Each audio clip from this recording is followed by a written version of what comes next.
ये ह्यूमैनिटी को खत्म करते जा रहे हैं, इसीलिए ये और आगे बढ़ते जा रहे हैं और ये बढ़ेंगे क्योंकि ये सत्ता में आए हैं। मणिपुर में जो इनका एजेंडा था वो एजेंडे में ये लोग सफल हो पाए। इतनी नफरत इन्होंने घोल दी है क्योंकि इनका यही एजेंडा है। ये सत्ता के गुलाम है, ये सिर्फ सत्ता चाहते हैं। अगर इनको इंसान की जान की कीमत होती, अगर इनके लिए महिलाओं के सम्मान की, महिलाओं की इज्जत की कोई भी वैल्यू होती, जो जल जंगल और जमीन पर जो गिद्ध दृष्टि लगाए हुए अंबानी अडानी लोग बैठे हुए हैं, ये उनके हित में ये अपने देश की जनता को लड़वा रहे हैं और महिलाओं को एक बैटलफील्ड बना रहे हैं, महिलाओं की बॉडी को।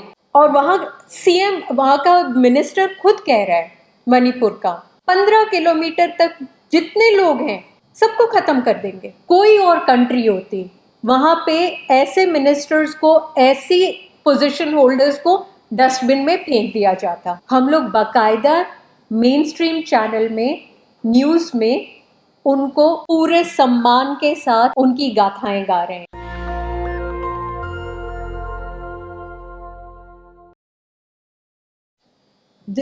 All these institutions need to exercise their constitutional mandate. Nobody can get away with the excuse that we do not have teeth, we are not equipped enough. It is not an excuse. They have a mandate to investigate, to provide policy recommendations, to make sure that the implementation of those recommendations take place, work with the civil society to monitor the situation, and that has not happened.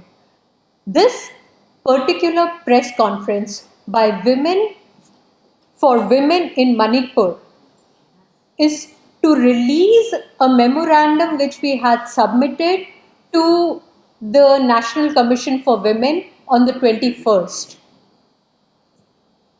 We released the memorandum, we asked for people to support us if they thought it was a good idea if we should talk to the NCW.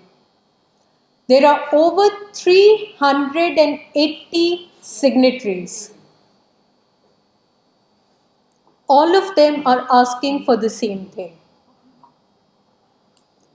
Let there be civil society involvement. Let there be a proper investigation. There needs to be guarantees of legal, physical, economic and social support for all the hundreds of cases that the CM is saying. Politics apart, women's bodies are not playfields. They are not battlegrounds.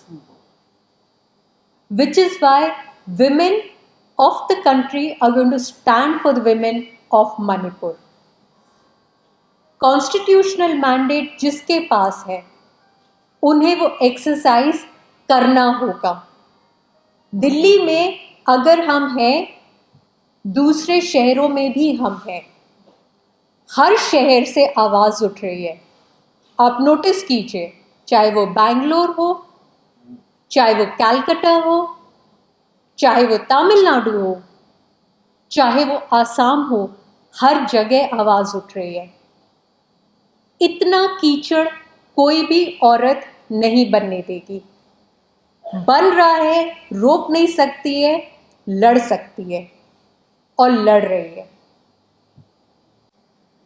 Very simply आपने जो बात कही, हम लोग इंसान होने के काबिल है, हमें ये बात अपने आप से पूछ लेनी चाहिए। जो हरकत मणिपुर में हो रही है वो शायद गुजरात में हुई थी, पर गुजरात में लाइव कवरेज इतना नहीं, ना इतनी रिकॉर्डिंग हुई थी, ना इतना उसके बारे में कोई खबर निकली कि दरिंदगी कैसे हुई। एक्सपोज हुआ था, बट इस तरीके के दरिंदगी के लाइव फुटेज और footage recorded release on social media इस लेवल पे कभी नहीं हुआ। अब जब आप सोशल मीडिया देखते हैं तब आप सिर्फ औरतों को पीड़ित होते नहीं देख रहे हैं, अब सर कटे, जो इंसान के सर काट के उसको एक स्पाइक पे टांग के अपनी बहादुरी का वो जो क्या कहते हैं ना तमगा अपने आप को देना चाहते हैं, वो दे रहे हैं। जो दूसरा सवाल है आपका, क्या हम गुजरात की तरफ वापस बढ़ रहे हैं? हम गुजरात की तरफ शायद ना बढ़ रहे हो, पर हम डेफिनेटली कश्मीर की तरफ बढ़ रहे हैं, जहाँ पे आपको पहाड़ी इलाके जो है उनके नीचे छिपे खनिज पदार्थों की खोज में आप वहाँ के लोगों को, और वहाँ सीएम, वहाँ का मिनिस्टर खुद कह रहा है मणिपुर का 15 किलोमीटर तक जितने लोग हैं सबको खत्म कर देंगे। मिस्टर प्रमोद ने यही कहा है ना। किस लिए? खनिज पदार्थ के नाम पे सोशल स्ट्राइफ हो रही है, कॉन्फ्लिक्ट्स हमेशा होते हैं, disagreements between two groups, two genders always exist, but to what end? Are we qualified to call ourselves human anymore? Do we have the authority to quote our own text through ourselves? क्योंकि हम वो लोग बन गए हैं जो ऐसे actually कोई और कंट्री होती वहाँ पे ऐसे मिनिस्टर्स को, ऐसी पोजीशन होल्डर्स को डस्टबिन में फेंक दिया जाता। हम लोग बाकायदा मेन स्ट्रीम चैनल में, न्यूज़ में उनको पूरे सम्मान के साथ उनकी गाथाएं गा रहे हैं, and we are not concerned about what is happening to the women and children.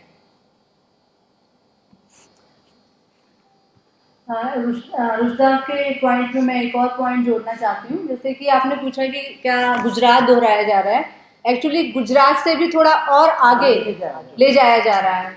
क्योंकि देखिए, गुजरात जब था तो वहाँ पर हिंदू और मुस्लिम्स ने एक फीलिंग, जो इंसानियत की फीलिंग, ह्यूमैनिटी की फीलिंग, वो वहाँ पर दिखाई दी थी।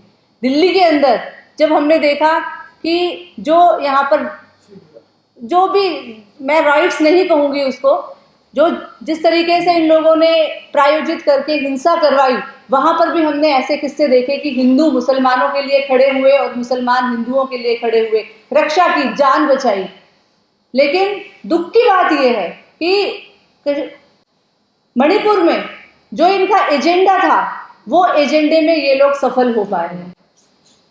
ये हालत कर दी है वहाँ पर दो कम्युनिटीज के बीच में कि ऐसे किस्से जो हमें दिल्ली में या हमें इवन गुजरात में या कश्मीर के भी किस्से हम सुनते हैं कि वहाँ किसी की मुस्लिम और हिंदू की आइडेंटिटी ही नहीं थी पहले।